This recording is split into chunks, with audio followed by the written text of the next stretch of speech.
Morning with Farah.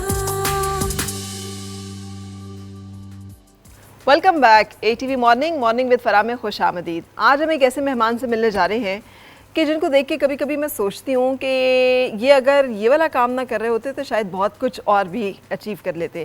بہت شاندار شاعر ہیں, کم لکھتے ہیں لیکن خوبصورت لکھتے ہیں.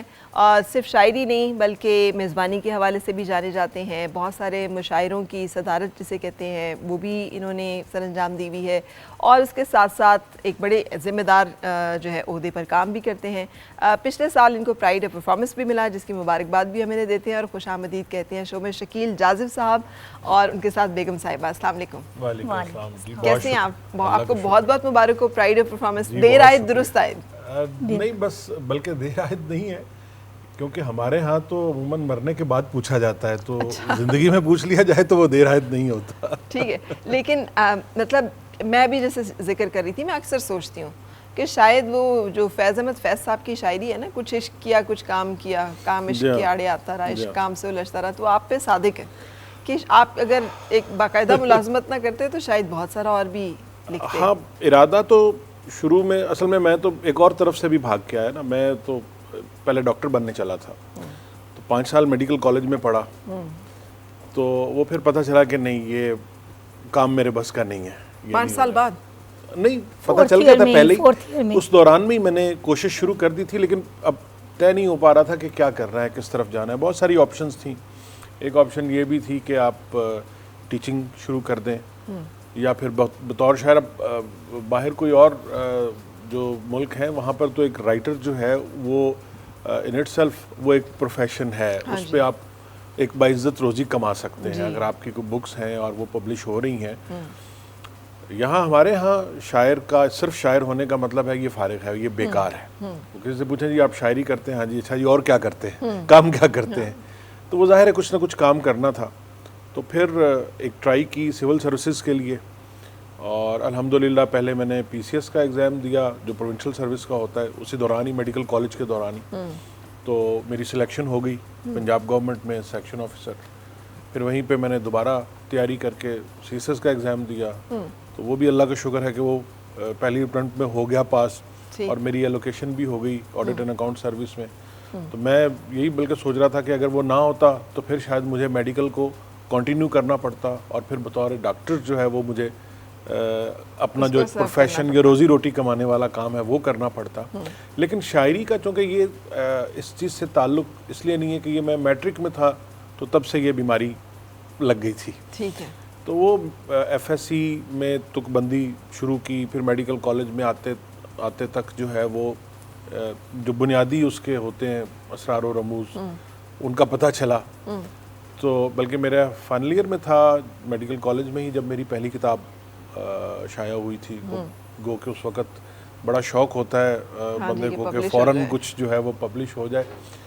تو پھر اس کے بعد 2003 میں آئی میری دوسری کتاب, اور ابھی 2020 میں تیسری کتاب آئی. صحیح. تو ظاہر ہے اب آپ نے روزی روٹی کمانی ہے تو اس کے لیے آپ کو کچھ نہ کچھ کام, کوئی جاب, کوئی وہ سلسلہ جو ہے وہ کرنا پڑتا ہے. ٹھیک ہے. اچھا, اب یہ جو آپ نے کہانی بتائی ہے یہ بہت ہی جسے کہنا چاہیے حیران کن ہے. یعنی لوگ مر کے میڈیکل میں جاتے ہیں, دعائیں منتیں مان کے. آپ کا ایڈمیشن ہو گیا, 4 سال تک آپ پہنچ گئے, تو وہ تو کہتے ہیں بس اب تو مطلب اب تو ہاں فائنل ایئر تھا, اس کے بعد فائنل ایئر ہی تھا. وہ یہ ہوتا ہے نا کہ جیسے میڈیکل میں ایڈمیشن کے لیے بڑا کانشیس, میرے ابھی بیٹے نے ماشاءاللہ لیا ہے اور میڈیکل میں. پھر یہ کہ CSS بھی ایک بہت بڑی چیلنج ہے کہ وہ مقابلے کا امتحان ہے. پھر بس اس کے بعد پھر شادی بھی بہت بڑا سب سے بڑا امتحان. حالانکہ کامیابیاں جو ہے نا وہ ماشاءاللہ اٹھ رہی ہیں. صحیح. اچھا, یہ میں ایکسپیکٹ کری تھی ان کی طرف سے آئے گا کہ شادی ایک بہت بڑا امتحان ہے, لیکن نہیں, یہ دونوں کے لیے ہوتا ہے. شاعر کی بیوی کے لیے زیادہ بڑا امتحان ہوتا ہے. ہاں, اس میں تو شک نہیں ہے. خاتون جو ہے وہ زیادہ ذرا بلائنڈ فولڈڈ ہوتی ہے, اس کو زیادہ چیلنجز ہوتے ہیں. اصل میں شادی میں دیکھیں دونوں طرف سے کچھ نہ کچھ وہ گیو اینڈ ٹیک والا معاملہ ہوتا ہے. تو لیکن بعض اوقات کوئی ایک پارٹی جو ہوتی ہے اسے ذرا تھوڑا سا زیادہ کرنا پڑتا ہے. تو اس پارٹی میں وہ آپ ہیں. وہ زیادہ تر جو سامنے بیٹھے ہوئے جو لوگ ہیں وہ سب اسی سائڈ پر ہی ہیں, اور میرا خیال ہے کہ یہ نیچرل بھی ہے تھوڑا سا کہ خاتون جو ہے نیچرل بھی ہے, اور پھر اس طرح کے ایک ایجوکیٹڈ جس کو پتا ہو کہ بھی اس کے آگے اس کی لائف میں بھی ایک پرپز ہے, ایک مقام ہے, اس نے وہاں تک پہنچنا ہے, اپنی شناخت بنانی ہے, اس کو بھی اگر دیکھا جائے, اور پھر شادی اور پھر فیملی بچے, بس اس کے ساتھ پھر کمپرومائز کرنا اور سارا کچھ مینیج کرنا, یہی سمجھداری ہے, یہی بہت زیادہ ہم سمجھتے ہیں کہ یہ دنیا داری ہے, یہی دینداری ہے اصل میں نا, بالکل, کیونکہ آپ اس یونٹ کو بچا رہے ہیں جو کہ یونٹ سب سے زیادہ اللہ تعالیٰ کا بنایا ہوا یونٹ ہے, اور جو اللہ پاک نے خود بنایا تعلق جو بناتے ہیں ایک مینیج کیا ہوا سسٹم ہے, جو خود ایک مطلب پروفیشنل شعبے میں, تو مثلا یہ انہوں نے LLB کیا تھا تو وکیل تھیں, تو اب وہ پروفیشنل لائف کو ہولڈ پہ کر کے فیملی کو مینٹین کرنا, وہ ظاہر ہے وہ بھی ایک بڑا چیلنجنگ ہوتا ہے کہ کسی نہ کسی ایک پارٹی کو جو ہے وہ یہ سیکریفائز کرنا پڑتا ہے. لیکن اس سیکریفائز میں جو بھی ہے شکر الحمدللہ, مطلب انہوں نے میرا پورا ساتھ دیا, یعنی کسی بھی اسٹیپ پہ لائف میں مجھے یہ فیل نہیں ہونے دیا کہ بھی تم نے اگر اپنے کچھ تم نے بریک لی ہے یا کچھ گھر کی ضروریات کے لیے, بچوں کے لیے, فیملی کے لیے, یعنی اگر آپ نے کچھ گیو اپ کیا تو انہوں نے آپ کو کبھی اس کی کمی محسوس نہیں ہونے دی کسی چیز کی. ہر اسٹیپ پہ مجھے رسپیکٹ, یعنی ہر چیز کے حوالے سے, یہ ایک اچھے انسان کی نشانی ہے ماشاءاللہ. یہ خود کیا کہتے ہیں وقار شخصیت کے ساتھ شریف النفس بھی ہیں, جس کی وجہ سے یہ دل نہیں کرتا تنگ کرنے میں. میں آپ کو بتاؤں یہ تو بہت بڑی بیگم جس کے بارے میں تعریف کرتے ہیں, یہ تو انبیاء ہی ہیں جن کی تعریف ان کی بیگمات نے کی ہوئی ہے, اس سے کم تو میں نے کبھی خاکی کیا کہتے ہیں نہیں. یہ بہت بڑی بات ہے کہ بیوی جو ہے وہ آپ کے لیے وہ ویٹ کر دے کہ یار یہ جو ہے شریف النفس ہیں, باقی تو چلے سب کچھ وہ کہہ دیتی ہیں کہ محنتی بھی ہیں, کامیاب بھی ہیں, شریف النفس واقعی. اچھا کیسے کہہ سکتی ہیں آپ شریف النفس ہیں؟ اتنی عاشقانہ شاعری لکھتے ہیں وہ. عاشقانہ تو وہ ایک چیز ہے, لیکن میرے خیال میں کہ انہوں نے آج تک کسی بھی کوئی بھی آفیشیل ہو یا نان آفیشیل, یعنی گھریلو میں, دفتری معاملات میں, ان کے جو بھی میں دیکھتی ہوں ان کی بالکل اسٹریٹ فارورڈ تھے نا, ڈبل فیس شخصیت ہوتی ہے کہ بھی سامنے کچھ اور بیک بائٹنگ یہ وہ نہیں, ان کی ایسی چیز نہیں ہے. اگر ان سے کوئی بھی ایک مطلب چاہتے تو نہیں ہے کہ کوئی غلط کام ہو جیسے ہم ہیں, مطلب ہم, لیکن اگر غلطی یا کچھ ایسا, لیکن فوراً اگر, اور واقعی پھر مجھے یقین ہوتا ہے اگر اس نے کہہ دیا کہ یہ نہیں, یہ میری طرف سے نہیں ہے یا نہیں یہ مجھ سے انجانے میں, تو یعنی مجھے فلی ہوتا ہے کہ واقعی ہی یہ سچ بول. اچھا اب آپ نے تو اس سے بھی بڑی بات کر دی ہے, آپ نے تو ان کی جو ہے نا وہ اس کے اوپر کردار کی وہ کو بیٹھ کر دیا. میں سمجھی آپ یہاں تک ہی ہوں گی کہ نہیں کوئی افیئر نہیں چلاتے ہیں باہر, بڑے شریف ہیں. افیئر والا شکر الحمدللہ ایسا مسئلہ نہیں ہے. ہاں کوئی آ کے ظاہر ہے ماشاءاللہ آپ کو پتہ ہے جیسے شاعر ہیں اور آفیسر ہیں, بڑی خطرناک قسم کی گفتگو شروع ہو گئی ہے. تو ظاہر ہے میں تو یہ نہیں کہہ سکتی کہ بھی کوئی بھی وہ بن بناتے ہوئے کافی ہاں جی آتے ہیں, لیکن ہاسپٹل جو کلر ہے نا وہ ان کا اٹ سیلف یہ ہیں. اچھا یہ خود آئی میں سمجھی آپ ہیں, چلے مجھے بھی کنسیڈر کر لیں. لیکن بھابھی آپ نے بہت امپورٹنٹ بات کی ہے. آج تک ہم یہی بات سنتے چلے آئے ہیں معاشرے میں کہ مرد جو ہے نا وہ اس طرح سے کرتے ہیں, خواتین بھی کرتی ہیں, خواتین بھی گھر خراب کرتی ہیں, خواتین بھی جو ہے ایول کیریکٹر رکھتی ہیں.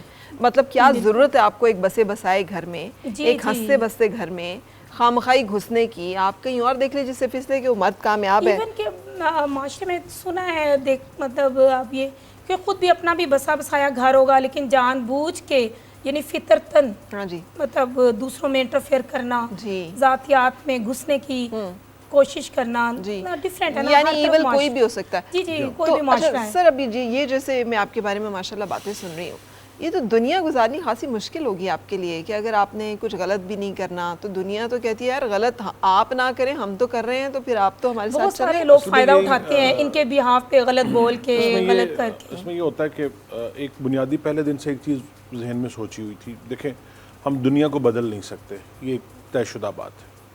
آج اگر کوئی شخص یہ کہہ کے نکلتا ہے کہ میں نظام بدل دوں گا, میں یہ کر دوں گا, وہ نہیں آپ کر سکتے. انسان کی ایک کیپیسٹی ہے, آپ کو اتنا حقیقت پسند ضرور ہونا چاہیے کہ آپ کو آپ کی کیپیسٹی کا پتہ ہو کہ آپ کیا کر سکتے ہیں اور کیا نہیں کر سکتے.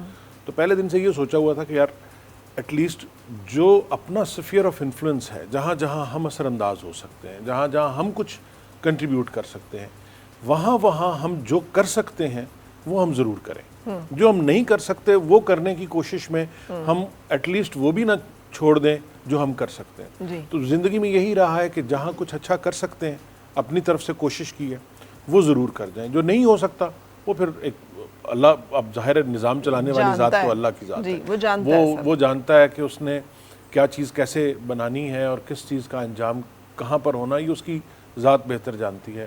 ہم انسان جو ہے وہ بعض اوقات کیا اکثر اوقات اس کی مصلحتوں کو اور اس کی بات کو نہیں سمجھ پاتے، اور بعض اوقات انسان شکوہ بھی کرتا ہے اسی وجہ سے، اور وہ شکوہ اسی وجہ سے کر رہا ہوتا ہے کہ اسے اس کا علم نہیں ہوتا کہ اس کی یہ محرومی اللہ کی ذات کمپنسیٹ کیسے کرے گی. جی بالکل. لیکن وہ اللہ کی ذات ہے، وہ یقیناً کمپنسیٹ تو کرتی ہے. آپ کبھی اس فیز سے گزرے جسے آپ نے کہا شکوے کی، فرسٹریشن کی، زندگی میں کبھی کوئی ایسا موقع؟ بالکل آتے ہیں. بہت سارے مواقع ایسے آتے ہیں کہ جہاں آپ کچھ کرنا چاہ رہے ہوتے ہیں، آپ نہیں کر پاتے، یا آپ کچھ نہیں کرنا چاہ رہے ہوتے اور آپ کو مجبوراً وہ کرنا پڑ رہا ہوتا ہے. تو بہت ساری ایسی، خاص طور پر سرکاری ملازمت، جو آدمی سرکاری ملازمت میں ہے اسے تو ہر آئے روز اس طرح کی سچویشن سے گزرنا پڑتا ہے. لیکن اس میں پھر تھوڑا سا یہ ہوتا ہے کہ آپ اگر آپ کے اندر کا انسان زندہ ہے تو آپ پھر وہ ایک ایسا راستہ اڈاپٹ کرتے ہیں، یا ایک ایسا طریقہ اڈاپٹ کرتے ہیں کہ جس میں کم از کم آپ اپنے آپ کو مطمئن کر سکیں. بالکل. اچھا، یہ جو اندر کا انسان زندہ رکھنے کا کیا طریقہ ہے؟ یہ ٹپ آپ سے ہم جاننا چاہیں گے کہ آپ مجھے تو میں ابھی بھی اوپننگ میں کہ ضمیر مر جاتے ہیں، روم دل، میرے خیال میں سوری کہ وہ آپ ابھی. ہاں، تو میرے خیال میں کہ آپ اپنے لیے جو چیز پسند کرتے ہیں نا، کہ آپ نے وہ ہی دوسروں کے لیے بھی وہی کریں. کہ اگر کسی بھی رشتے میں، آفیسر ہے، آپ ساس ہے، بہو ہے، نند ہے، کچھ بھی زندگی میں کچھ بھی دوست ہے، اگر آپ اپنے ساتھ دیکھتے ہیں نا کہ آپ کے ساتھ، مطلب آپ کیا چاہتے ہو کہ آپ کے ساتھ یہ ہو تو کیسا لگے، اگر آپ یہ طریقہ کر رہے ہو تو یہی اگر آپ کے ساتھ کیا جائے تو آپ کو کیا لگے. اپنے آپ کو دوسری کی جگہ پہ رکھ کے جب آپ دیکھتے ہیں، ججمنٹ جو ہے نا اس طریقے سے، میرا خیال ہے کہ کچھ واقعی یہ بہتر. وہ ماشاءاللہ پورا دانش کدہ ہے. نہیں، ایسی بڑی سمپل سی باتیں. دیکھیں، ہر انسان کے اندر جو ہے اللہ تعالیٰ نے ایک نظام رکھا ہوا ہے، اسے صحیح اور غلط کا پتہ ہوتا ہے. ہم یہ نہیں کہہ سکتے، کوئی شخص یہ نہیں کہہ سکتا کہ اسے غلط کا پتہ نہیں ہے. اس کے اندر وہ ایک گھنٹی ضرور ہے، جب بھی وہ کچھ غلط کرنے لگتا ہے تو وہ گھنٹی ایک دفعہ ضرور بجتی ہے. اب آپ اسے سنیں یا نہ سنیں، یہ آپ پر منحصر ہے. آپ اس کے لیے جواز تلاش کرنا شروع کر دیں، آپ اس کے لیے تعویلیں ڈھونڈنا شروع کر دیں کہ یوں نہیں یوں ہے، یوں نہیں یوں ہے. وہ آپ کو الارم ضرور بجتا ہے، آپ نے اس پہ کیا رسپونڈ کرنا ہے یہ آپ پر منحصر ہے کہ آپ کے لیے ٹیمپٹیشنز کیا ہیں. آپ کیا ان ٹیمپٹیشنز کو ریزسٹ کر سکتے ہیں یا نہیں کر سکتے. تو اگر انسان ہر ایک کا زندہ ہوتا ہے، ہر ایک کے اندر زندہ ہوتا ہے، موجود ہوتا ہے. میں یہ نہیں مانتا کہ کوئی شخص بے ضمیر ہو، یہ میرے خیال میں ایسا ممکن نہیں ہے. برے سے برا شخص بھی جس کو دنیا کہہ رہی ہوتی ہے نا، اس کے اندر بھی صحیح اور غلط کی پہچان، کیونکہ یہ اللہ تعالیٰ نے ہر انسان کے اندر ڈالی ہوئی، یہ آپ کے خمیر میں ہے، یہ آپ کی فطرت میں ہے. تو اس لیے اس کو زندہ، ہاں یہ ہے کہ آپ نے اس کو زندہ کیسے رکھنا ہے، آپ نے اس کو رسپونڈ کیسے کرنا ہے. اس کا ایک ہی طریقہ ہے، یا زیادہ بنیادی طور پر تو انسان، اللہ تعالیٰ بحیثیت مسلمان تو ہمارا یہ فرض ہے کہ ہم اللہ پہ یقین رکھتے ہیں، اور ہمیں یہ بھی یقین ہے کہ ہم نے اللہ کے سامنے پیش ہونا ہے. لیکن یہ بات زیادہ تر لوگ زبان کی حد تک ہے، اس سے نیچے یہ بات نہیں جاتی. اگر آپ اس کو یہاں سے سمجھنا شروع کر دینا کہ واقعی اللہ کی ذات ہے، یعنی صرف زبان کی حد تک نہیں، وہ واقعی ہے، اور آپ جو کچھ کر رہے ہیں وہ آپ نے جا کے اسے بتانا بھی ہے، اور اسے کسی نے پوچھنا بھی ہے. بالکل. تو پھر یہ ممکن نہیں ہے کہ آپ کا جو ہے وہ اندر کا انسان سو جائے یا مر جائے. بھابی اتنی پینٹنگ لگی ہے آپ کے سامنے، مجھے لگ رہا ہے کہ اس بوٹ میں نا یہ زندگی کی اور موت کی جو بوٹ ہے وہ پل ہے بھی، وہ جو صراط مستقیم اس میں سے گزرنا ہی ہے. اب یہ دیکھیں کیسے گزرنا. بالکل. اچھا، لیکن مجھے جو اچھی بات لگ رہی ہے، آپ اتنی فین ہیں شکیل جاذب صاحب کی، میرا خیال ہے سب سے بڑا فین آپ کے گھر میں موجود. حالانکہ سب سے بڑا کرٹک بھی گھر میں موجود ہوتا ہے، کیونکہ میں تو خیر جو لکھتا ہوں وہ سب سے پہلے اسی سناتا ہوں. لیکن دونوں چیزیں مکس ہو جاتی ہیں کہ بھی میری وجہ سے پتہ نہیں اس کو شاعری کا شوق پیدا ہوا ہے، یا شاعری کا بالکل ان کی وجہ سے سمجھ آنی شروع ہوئی ہے. ٹھیک ہے. شادی سے پہلے یونیورسٹی میں تھی, پنجاب یونیورسٹی سے میں نے لاء کیا ہے, تو میری برتھ پہ مجھے نا پوئٹری کی گفٹ بک آ جاتی. میں نے کہنا کہ بھی میں نے اٹھانی دیکھنی, میں نے سائڈ پہ فرینڈز نے کسی اور کی پوئٹری کی بک, کسی کی بھی, ہاں کوئی پوئٹری کی بک. میں نے کہا کوئی مجھے کنگن, کوئی بالی, کوئی اس طرح کی چیز مجھے ملنی چاہیے. یہ کیا شاعری کی کتابیں مل جاتی ہیں, پھر اتنا نہیں بڑا پورا شاعر مل جائے. لیکن یہ اتفاقاً رشتہ ہوا کیسے, آپ سے بندھن یہ کیسے بنا؟ ہاں یہ اتفاقاً ہی کہہ لیں, جیسے ایک بالکل ارینج میرج ہے, کوئی اس میں لو یہ وہ چیزیں نہیں, ہم نے دیکھا بھی نہیں ہوا تھا, ایک دوسرے کو ملے بھی نہیں ہوئے تھے بالکل ایک فیملی میں جیسے. اصل میں بلکہ وہ سچویشن یہ ہوئی تھی کہ وہ سلسلہ کسی اور حوالے سے شروع ہوا, مطلب ان کی طرف سے ان کے بھائی کا رشتہ آیا میری بہن کے لیے, لیکن وہ ان کی ہو چکی ہوئی تھی انگیجمنٹ, تو یہ بھی آئی تھی ساتھ. تو والدہ میری نے ان کو دیکھا تو انہیں یہ پسند آ گئی. اچھا میں اس وقت جاب سٹارٹ ہو چکی ہوئی تھی, میں لاہور میں ہوتا تھا, تو وہ والدہ نے مجھے کہا کہ اس طرح وہ لوگ آئے ہیں اور مجھے تو وہ لڑکی بڑی اچھی لگی ہے. میں نے کہا جی میری تو ابھی آپ سوچیں بھی نا, ابھی تو بہنیں میری, ظاہر ہے میری 4 بہنیں تھیں, تو میں نے کہا ابھی بہنوں کا پہلے ہونا ہے, کم از کم 2 بہنیں تو شادی ہو جائے, پھر اس کے بعد.